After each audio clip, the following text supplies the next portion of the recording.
much for the invitation. My topic is more narrow because I would like to deal only with Hungarian secondary school books and only in the last 15 to 18 years, so they are still in use, so I should compose all this in present perfect, or they were used recently. And also I would like to apologize for three reasons. One is that I'm the last speaker, so it's never very easy. The second is that I have done no PPT presentation because I did not find so spectacular, these textbooks, that it would worth the effort. And third, because of my voice, it is due to a touch of flu, but I still would like to talk understandably. So, in fact, there are three things which I would like to examine. One is concerning proportions and structure of the school books, the other is about contents and meaning, and the third of sources and methods, and all the three will be rather brief, with some examples. I will tell the author's name in Hungarian, of course, but just for a few preliminary remarks.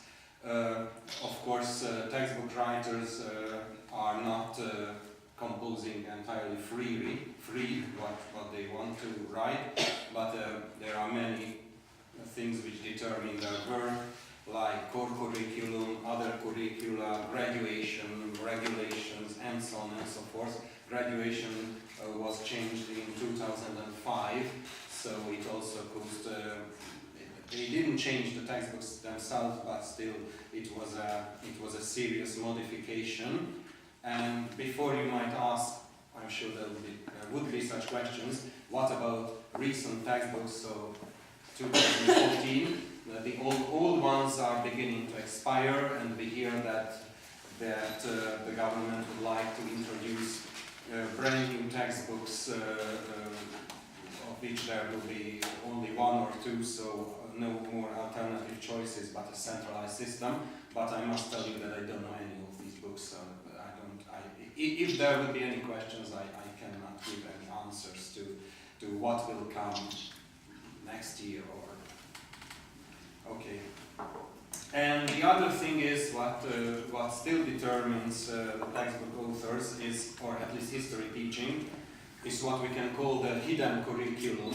It's an age-old expression, which means that there are many conserving forces for teachers and also textbook writers which they must consider. Concerning history teaching, I used to call them the Béla the blind effect, which means that many history teachers, for instance, know that Islam is an important topic, but they don't know too much about Islam, but also the Arpadian house is a very important topic, and if they have to choose where to put the stress, they say, well, I would like to learn or to teach all the members of the Arpad dynasty instead of Islam, and then Béla the blinds come into the picture. This also means that most textbook authors, and I would say up till present day, there were no serious political considerations into textbook writing since the changes about 1990. Most textbook authors try to avoid sharp evaluations, sharp edges. They try to be balanced, which also means that these textbooks are not very varied. They usually contain more or less the same things about everything, including World War I. So, what concerns proportions and structure, I have to say again what has been said, that the World War I theme is not a very important one. In school books, usually 2 to 3% of the whole, in the 20th century, including all the illustrations, maps, and sources. These are by now as basic as the author's texts themselves. It might go up to 4 to 5–6%, but only if you include a specific Hungarian section, which is always problematic. And this section used to be largely on interior politics, like Count Michael Carey's New Party and so on, which I personally don't think to be very important. And an interesting thing is that the closer we are to present day, the more diminishing are these proportions. The largest percentage is that of László Lator's Oldie, 20 pages of 260, roughly 7.5%, due partly to the oversized maps and illustrations. The smallest percentage is in Kaposi Sárai, 6 of 270 pages, but merely 2 authors' texts, which makes 2.2%, and in my own, in Bihari Doba, about 2%. These two belong to the later textbooks. Both are less than a decade old. In contrast, the Second World War makes roughly 8% of the whole, so 3 to 4 times more than the first one. Why is that so possible? Explanations. Fronts and battles and military history in general are no more regarded as important as previously. They tend to fall out of the nation's memory and from the school books as well. With many other wars too, so this is the same with the Turkish wars. 50 years ago, I think, a lot of battles were told about either young Schmidl or the reoccupation of Hungary at the end of the 17th century, and this is no more so, and we don't miss them so much. Also because military history is still conceived mostly from above, so generals and divisions or armies, and very rarely from below, in the sense like in John Keegan's famous The Face of the Battle, which is an important work. The other thing is that some space must be withheld for many new themes in the textbooks, like the European Union, Islam, terrorism, environmental problems also, and of course these books cannot expand. On the contrary, their size is usually diminishing. And as competence-based teaching has become more important, and also in graduation, rightly, I think, sources have a larger share, and pure facts and events get unavoidably less space. Furthermore, I think it is an age-old feature or problem of Hungarian textbooks is that they lack real emphasis. They put no stress on any specific themes, just go through a mass of material, telling a little of everything. This is largely the same in most textbooks of the continent, as far as I know, but at least in Central Europe, but not in Britain. I think nowadays it has become, at least in some countries in Europe, it has become more a good fashion that a choice of limited number of topics. So they try to choose just a limited number of topics and they don't try to write or to teach a little bit of everything, and finally, unavoidably, this whole stuff is falling out of the pupils' memories. The reason, to go back to Hungary, the reason is it used to be a false assumption that everything is equally important in universal and national history. Consequently, school books have to contain the whole in chronological sequences, and an educated person must be aware of this whole material. A tiny bit of everything is more valuable than leaving out some parts in order to put more stress on others, like in Britain. This is again a little bit of the bailout, the blind effect. We think that we can do everything, while in fact we know that it's impossible, but we don't tell this secret to our pupils. The second thing is contents and meaning. They don't look very varied, as I have said. After the antecedents, just to add, the percentages are, as I have said, is just purely the history of the First World War without the precedents and without the revolutions and the peace treaties, of course. So after the antecedents, great power policy and some Balkans, they go from the Sarajevo assassinations through some battles and fronts to the ceasefire of 1918. Not much is said of the home front, the social and cultural themes, or merely platitudes of the war weariness of the population. It has occurred to me that something should be said here of responsibility or war guilt. Most school books, I think, they never expressly put the question like this. we can read something out of which we can conclude that great power policy and Balkan problems were the main things that shaped the events.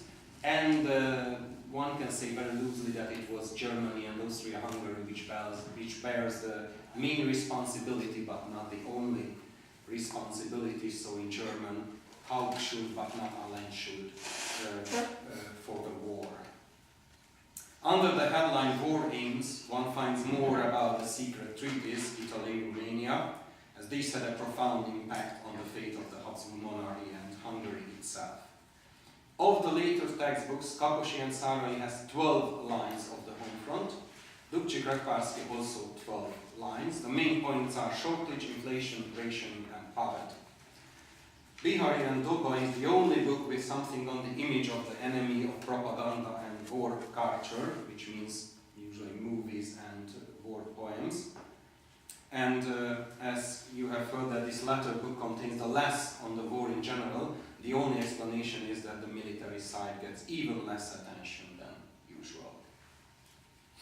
In most of the older textbooks, things like the Marne, Tannenberg, the Masurian Lakes, Lambert, Isonzo, Gorlice, Gallipoli, Verdun, the Somme, Caporetto are mentioned, sometimes even Ypern, Antwerpen, Przemysl, and Amiens, and perhaps some corresponding commanders too, not many. Excuse me.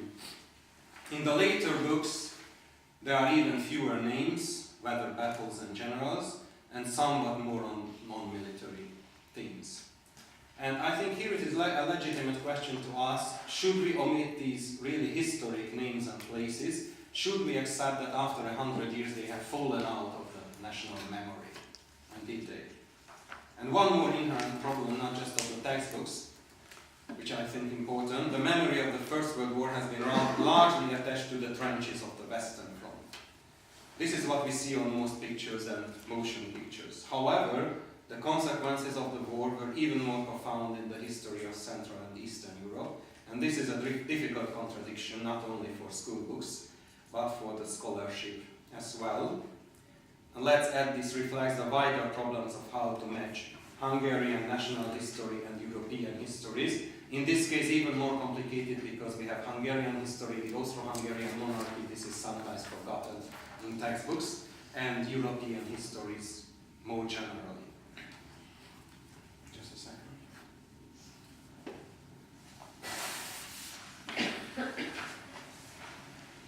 Something on sources and methods. To begin with, there are some compulsory sources which appear in each textbook, or almost in every textbook, like parts of the Austro-Hungarian ultimatum, Francis Joseph manifesto to his peoples, or President Wilson's 14 points. All the rest is largely accidental, like Stefan Zweig on war enthusiasm, Robert Graves on trench warfare, Gyula Illich on the daily life of the Hungarian countryside, and so on. Question, should the authors publish important documents, laws, diplomatic papers reflecting history from above, or rather personal memories, diaries, even fiction, reflecting it from below? I personally tend to support the second version, but we all know that these are more case histories, often interesting, while not necessarily typical. Sometimes one even finds unknown or unpublished sources in this or that book, which in my opinion raises its quality. Patriotic poems in Bihari Doba, the diaries of János Komjáti, Ferenc Szárai and Daniel Szőr in Dubček-Repársky. I don't know any of these people. Finally, in the so-called AKG textbooks, Dr. Hantos has included the unpublished war diary of a certain Gyula Földesi, Honvéd, an engaging report on the everyday life in wartime. Of course, it is up to the teacher how he or she succeeds in integrating such sources into his or her classes. Nowadays, there are always printed questions under the written sources, even the tables, maps, and pictures. The latter ones are more abundant in the colored textbooks of our decade. And here I should say a few words about how computers and internet and things like that influence our history textbooks, the older we are, the less, but the young generation of teachers are used to more varied ways of so all these techniques. I personally use the, just to say one thing, the very great BBC series of the 20th century. It's also from below, I think, People's Century. The first World War part, it's about 55 minutes, is fantastic in my opinion. Still fantastic. It was shot in the 1990s, but of course it's a film, so you have to talk about it somehow. And I'm already at my concluding remarks. First of all, I know that there are well-known scholars who feel that as the Great War was such a seminal catastrophe for Europe and for the whole century, it should get more place in the historical memory in general and in the school books in particular. However, until the age-old system of curricula and the corresponding textbooks survive, there is little hope that the proportions change much. There is obviously more and more material to press into a non-expanding space, while neither the pupils nor the teachers tend to be more clever. Not to speak here of the embarrassing fact that the textbooks might become more irrelevant with the internet revolution. Still, I think one must be aware of some basic problems, at least one should formulate these problems. First, should school history keep its traditional character and remain basically national history? Or should it develop into a common European history, emphasizing the common characteristics as well as the regional and national differences? We hear a lot about transnational history and how the World War should evolve like that. And I think there are even examples of this common European histories, like the French and the Germans has made, or not has, 10 years ago, made a common German-French school book. I don't know if it's a success, but they tried. We are very far from it in Eastern Europe. Second, whether the basic subject of history teaching must remain the community at all, previously the nation, then the class, then again the nation, or should it become more personal? I do not mean the return of kings and generals, but thinking of the Great War, of coming people like Ernst Jünger, Vera Britton, Oszkár or Margit Kafka. I think these could be interesting case histories sometimes, even if they are not typical, but still maybe school history should become also more personal than only national. Now, with the coming of the centenary of the war, we hear that new history writing be transnational. Of course, there is some transnationality in these school books too, about which I mentioned, but very tentatively. What were the common experiences, what were the regional and national ones, is never really clear-cut. This is most obvious, one example, with the blockade and the effects of the blockade, why some belligerent countries survived, the deprivations more or less intact, and why Russia and the Central Powers suffered enormously remains hidden. So I refer to the home front.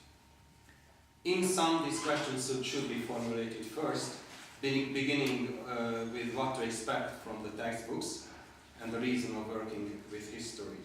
All textbooks are composed with compromises, but in order to reach these compromises, one must be aware of the points of departure. And I think these are my last words, so thank you